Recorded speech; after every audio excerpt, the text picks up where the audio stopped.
Welcome back to Junk Food Fit University with me, Professor Cookie. Thanks for joining us today. We're going to be discussing fat.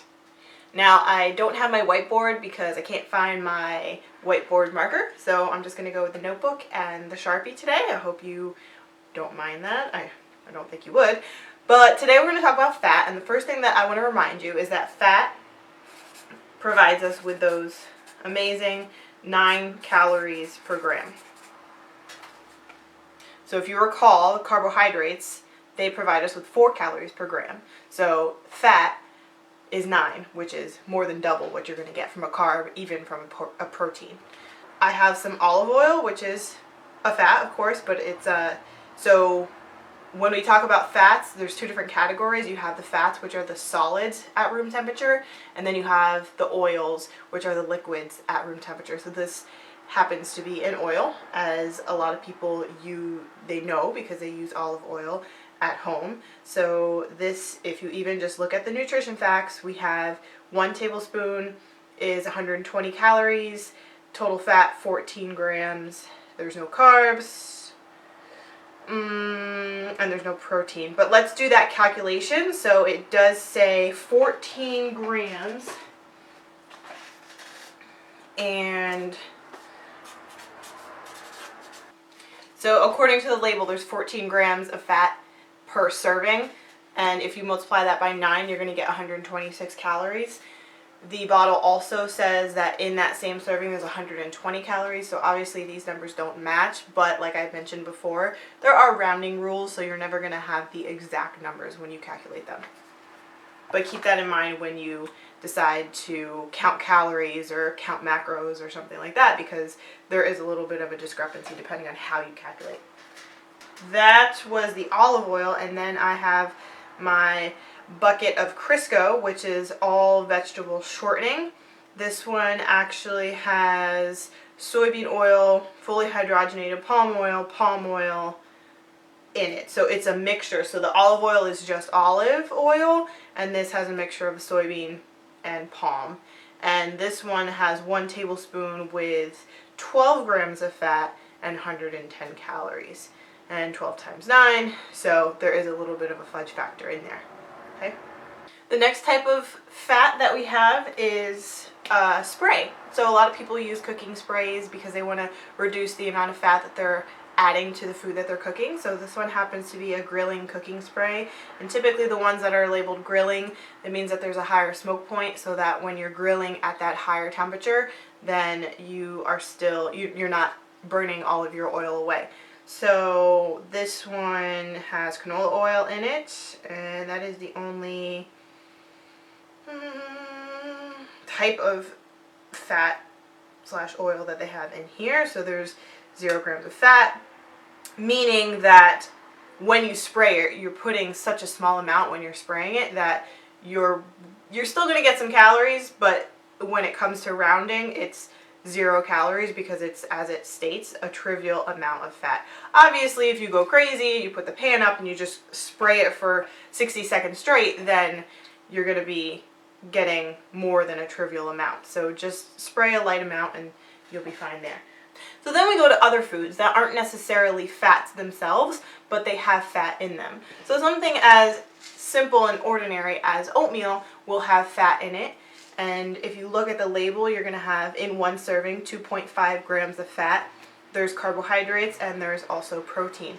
So when somebody says that they are, in their diet, they're reducing the fat that they're eating, it depends on who's making that statement, whether they're saying that they're just reducing the amount of oil that they're using when they cook the food, or are they actually considering other foods that have fat in them as well.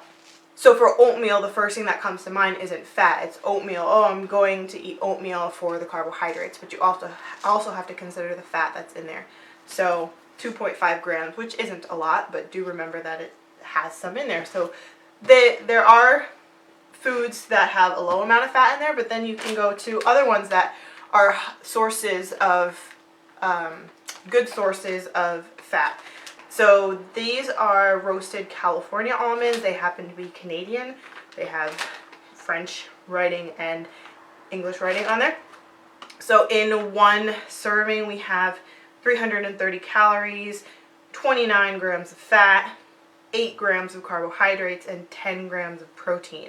You can have just regular almonds, or you can go towards something like an almond butter, or in this case a peanut butter. Peanut butter, peanuts, almonds, they're also good for protein. So this has 7 grams of protein for that serving. So overall, peanuts and peanut butter, those different nuts, beans, legumes, they are a very well-rounded product to consume. So let me go back a little bit and talk about how fat is actually beneficial for us to consume. So back a couple of years ago, people were saying fat is bad, fat is bad. You have to lower the amount of fat in your diet. When you consider your overall diet, you do want to have less fat in comparison to carbohydrates. So if you had to choose which one you consume more of, then yes, you want to consume more carbohydrates than fat. But that doesn't mean that you stay completely away from fat. So fat in overabundance can be harmful to your body and to your lifestyle, but there are certain fats that are actually essential to survival. There's your omega-3s and your omega-6s that you might have heard about or seen on labels in different places. So those types of fats are fats that our body cannot manufacture, our body can't make. So you need to actually consume those fats, or else if you don't have those fats, and there's certain processes in your body that won't be able to function properly. So there are essential fats, there are certain fats, and then when you go to the term good fats, most of those good fats that, you know, the media likes to call good fats, they're called good fats because they are essential fats. Now, another thing is different fats. People talk about saturated fats, unsaturated fats, trans fats. So there's a whole different, there's many different categories of fats, and they start off as a huge umbrella. There's fats, and like I mentioned, you have the fats, which are the solids, you have the oils, which are the liquids, but fats can also be broken down into how they're structured. So if you have something that is a saturated fat, and this is all chemistry, so I'm not going to go too deep into it, but when you have something that's a saturated fat, it means that the carbons, structurally, they are saturated with bonds, and in this particular case, those bonds happen to have hydrogens on them. So they're saturated with hydrogens, and then it's a long chain, so these are carbons, and the carbons keep going, but they're saturated with hydrogen, so that means it's a saturated fat. But then when you have an unsaturated fat, you have carbons that have double bonds. And when you have a double bond, that means that that structure, that compound, can react with things. So this is like something simple. I mean, this is kind of a weird way to talk about it, but just think about my sleeves. So if I have if I'm saturated with sleeves, I have a sleeve here, I have a sleeve here, then I can't add any more sleeves, right? But if I'm unsaturated, that means that I might have one sleeve over here, and then this one is still a bare arm. So in that instance, I still have the availability to go around and look in different places and see which other sleeve I could find. So if this sleeve happens to be blue, then I could do, I could run around and be like, maybe I want to match, maybe I want a blue one here, or maybe I want a red one here, maybe I want a yellow one here. So simple like that. It's a weird way to explain it, but the open sleeves is like the bond. So the double bond leaves those carbons open. That means that they don't have as many hydrogens on there. So this one is not saturated with hydrogens. There's still availability to put one here and to put one here. And then you have the difference between your trans and your cis. So the trans fats are considered bad fats.